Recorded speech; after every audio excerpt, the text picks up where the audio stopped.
today the Kaspersky new renewal policy. The profile, so go the profile. When I click the renew, they are going the website, but we have the code. So we click in here, the manage subscription.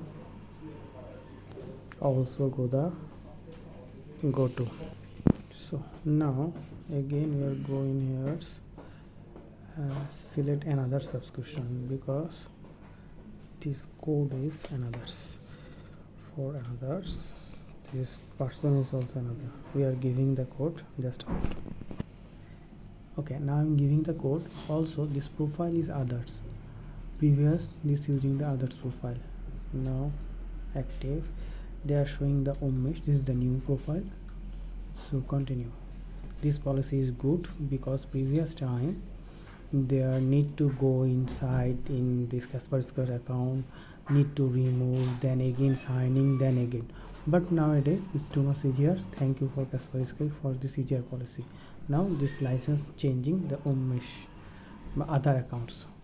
Okay, thank you.